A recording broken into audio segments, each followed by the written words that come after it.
Hello student, आज के class में आप सबका स्वागत है। आज हम क्षितिज भाग 2 कक्षा 10वीं के क्षितिज भाग 2 का जो चैप्टर है, चैप्टर नंबर 3 जयशंकर प्रसाद का आत्मकथ्य कविता पढ़ेंगे।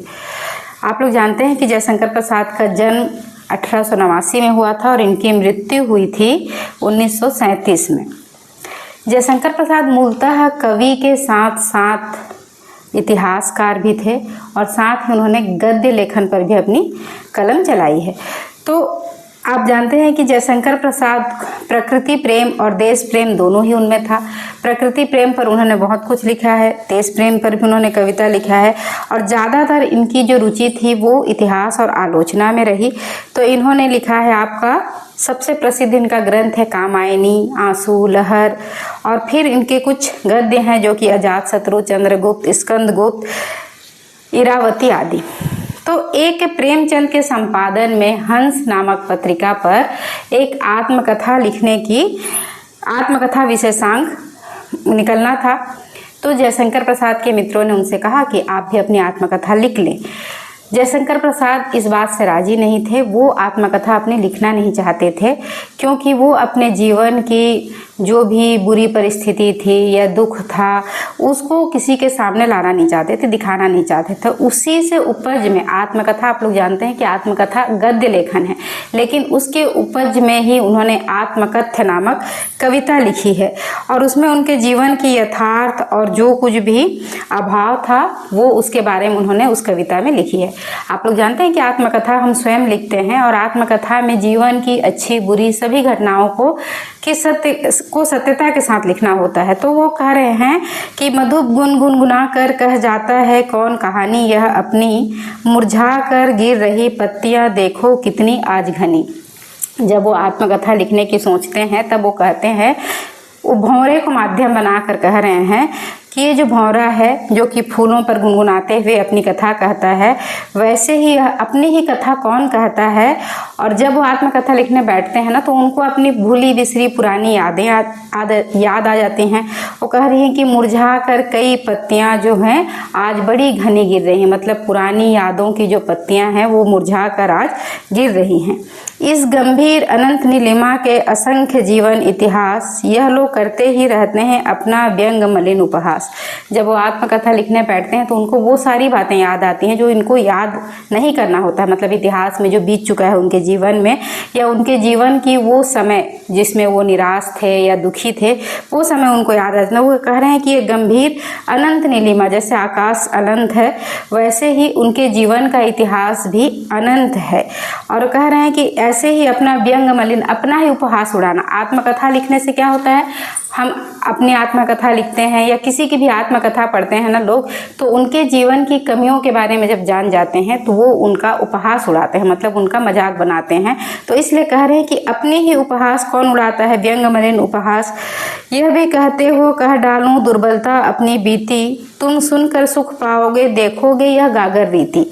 फिर आगे कवि कह रहे हैं कि तुम तो ये चाहते हो कि मैं अपने जीवन की दुर्बलताओं को या अपनी कमियों को कह दूं ताकि उसको पढ़कर तुम्हें बहुत आनंद आए, और तुम देखो गागर रीति, मतलब मेरा जीवन रूपी घड़ा जो है वो कितना खाली है या मैं अंदर से कितना खाली हूँ। तुम उस बात को देखकर उसका आनंद लो, इसीलिए तुम चाहते हो कि मैं आत्मकथा लिखूं। किंतु कहीं ऐसा न हो कि तुम ही खाली करने वाले, अपने को समझो मेरा रस अपनी भरने वाले। फिर आगे वो कह रहे हैं, तुम कह तो रहे हो कि मैं आत्मकथा लिख दूं, लेकिन अगर मैं अपनी आत्मकथा लिख लूं तो कहीं तुम खुद को ही जिम्मेदार न समझ लो कि मेरे जीवन में जो कमियां हैं, जो दुख हैं, उसका कारण तुम अपने आप को ही न समझ लो और मुझे जो भीतर से खाली करने वाला कहीं अपने आप को ही न समझ लो, और ये मत मान लो कि मुझे खाली करके तुम अपनी भर रहे हो। यह विडंबना मेरी सरलते तेरी हंसी उड़ाऊं मैं, भूले अपनी यह प्रवंचना औरों को दिखलाऊं मैं। फिर कह रहे हैं प्रसाद जी कि मैं कितनी बड़ी विडंबना है कि मैं अपने ही दुखों को या अपनी ही दुर्बलताओं को या अपनी ही कमियों को लोगों के सामने दिखाऊं और अपना ही मजाक उड़वाऊं, ताकि तुम देखो यह कैसी विडंबना है कि जो चीज़ों को मैं भूल चुका हूं वो प्रवंचना को लोगों के सामने दिखाऊं और अपनी ही हंसी उड़ाऊं। वो किसी भी तरह से आत्मकथा लिखना नहीं चाहते हैं और इसलिए वो बार बार यही कह रहे हैं कि अपने ही जीवन की दुर्बलताओं और कमियों को दिखाकर मैं अपने ही हंसी उड़ाऊं, तुम यही चाहते हो। वो अपने मित्रों से कह रहे हैं कि कहीं तुम इस मेरी इन दुर्बलताओं या कमियों या निराशाओं का जिम्मेदार खुद को ही ना मान लो। उज्ज्वल गाथा कैसे गाऊं मधुर चांदनी रातों की, अरे खिलखिलाकर हंसने होने वाली उन बातों की। फिर वो कह रहे हैं कि मेरे जीवन में कुछ सुख के क्षण भी थे जब उनकी पत्नी जीवित थी, अब उनकी पत्नी मर चुकी है। तो कह रहे हैं कि कैसे उस समय की मैं अच्छी या मधुर यादों को अपनी आत्मकथा में लिख लूं, उन चांदनी रातों के बारे में जो उन्होंने अपनी पत्नी के साथ बिताए थे या जो उनके अपने समय थे। वो कह रहे हैं कि मैं उन समय के बारे में कैसे लिख लूं, उज्ज्वल गाथा कैसे गा लूं, अपने उन मधुर चांदनी रातों के बारे में मैं तुम्हें क्यों बतलाऊं या मैं क्यों बताऊं। अरे खिलखिलाकर हंसने वाली उन बातों की, जब वो पत्नी से बात करते थे, दोनों एक दूसरे के साथ खुश थे, मुस्कुराते थे, खिलखिलाते थे, उन बातों के बारे में वो लोगों को बताना नहीं चाहते हैं। वो कह रहे हैं कि वो मेरे अपनी समय हैं या फिर उसको मैं दूसरों को दिखाना नहीं चाहता। फिर कह रहे हैं कि मिला कहाँ वह सुख जिसका मैं स्वप्न देखकर जाग गया, आलिंगन में आते आते मुस्क आकर जो भाग गया। फिर कवि कह रहे हैं कि मुझे तो सुख मिला ही नहीं, वो सुख मिला ही नहीं जिसको कि मैं देखते देखते स्वप्न से जाग गया था। मतलब मैं जिस सुख की कल्पना करके सोया था, वो जब जैसे ही मैं उठा, जैसे ही मेरे सपने पूरे हुए, वो सारे सुख मेरे सामने नहीं थे। और खिलखिला कर हंसने वाली उन बातों की, जिन बातों से नहीं, आलिंगन में आते आते मुस्कुरा कर जो भाग गया। फिर कवि कह रहे हैं कि ऐसे खुश जिन्हें मैं अपने बाहों में भर लेना चाहता था, लेकिन उसके पहले ही वो मुस्कुराते हुए वहाँ से भाग गया। अर्थात जो सुख मेरे जीवन में आने वाला था वो भी मेरे जीवन में नहीं आया और वो मेरे जीवन से चला गया। तो उसके बारे में मैं कैसे लिख लूँ। जिसके अरुण कपलों की मतवाली सुंदर छाया में अनुरागिनी उषा लेती थी निज सुहाग मधुमाया में। अब वो अपनी पत्नी के बारे में कह रहे हैं कि जब उनकी पत्नी थी तो उसके अरुण कपोल, मतलब उसके जो लाल लाल गाल थे और उसकी एक मतवाली स्मृति है या एक मधुर छाया है, जहाँ पर कि रात भी अंगड़ाई लेती थी वहाँ पर आने के लिए। उषा लेती थी निज सुहाग मधुमाया में, जो मेरे सुहाग के क्षण थे, वो जो मेरी अच्छी स्मृतियां हैं, उसको मैं दिखाना नहीं चाहता। अपनी स्मृति पाथे बनी है थके पथित की पंथा की, जीवन को उधेड़ कर देखोगे क्यों मेरी कंथा की। फिर कह रहे हैं कि जो जिसकी स्मृति मेरे इस जीवन में एक सहारा है या उसी की स्मृति के सहारे में अपने आगे की जीवन जीना चाहता हूँ। थके पथिक की पंथा की, आज मैं इतना निराश हूँ, दुखी हूँ, थका हुआ पथिक हूँ, तो मैं उसी के यादों के सहारे ही अपने जीवन को जीना चाहता था।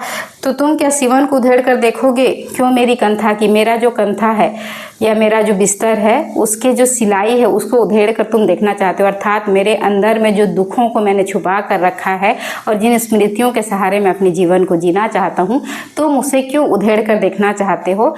तुम मुझे आत्मकथा लिखने को कह रहे हो, इसका मतलब यही है कि तुम मेरी उन दुर्बलताओं, उन कमियों को देखना चाहते हो। छोटे से जीवन की कैसी बड़े कथाएं आज कहूँ, क्या यह अच्छा नहीं कि औरों की सुनता मैं मौन रहूँ।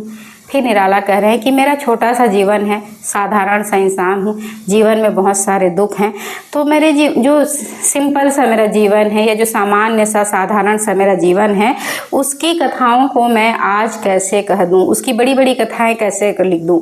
क्योंकि वो झूठ तो लिखना नहीं चाहते हैं और सत्य लिखना का अर्थ यह है कि अपनी छोटे से जीवन की बड़ी बड़ी कथाएं कह लेना।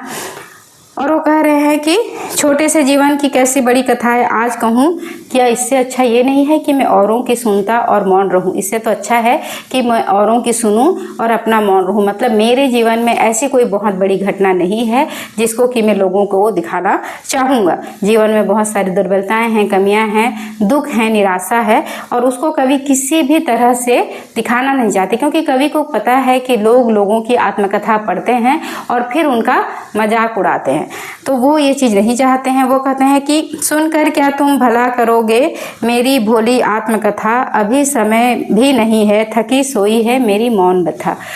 अंतिम पंक्ति बहुत सुंदर उन्होंने कहा है। वो कह रहे हैं कि तुम सुनकर क्या करोगे, मेरी जो भोली सी आत्मकथा है, मेरा जीवन जो साधारण है, भोला सा है, निर्दोष सा जीवन है, उसके बारे में सुनकर तुम क्या करोगे। इससे तो अच्छा है कि अभी समय नहीं है, कि मैं यह सब कहूँ, थकी सोई है मेरी मौन व्यथा। मेरा जो व्यथा, कष्ट, पीड़ा, दर्द है वो अभी मौन है, शांत है। अगर मैं आत्मकथा लिखने बैठा तो वो सारी बातें मुझे याद आ जाएंगी, मेरे जीवन की मधुर स्मृति भी याद आ जाएंगी, जो कि बेला बीत चुकी है तो भी मुझे तकलीफ देगा, और अपनी दुर्बलताओं और कमियों को दिखाने से भी मेरे जीवन में जो तकलीफ होंगी उसको सुनकर तुम क्या करोगे। इससे तो अभी समय नहीं है कि मैं चुप रहूं और मेरी जो व्यथा या कष्ट है वो भी मौन रहे और मैं आत्मकथा न लिखूं।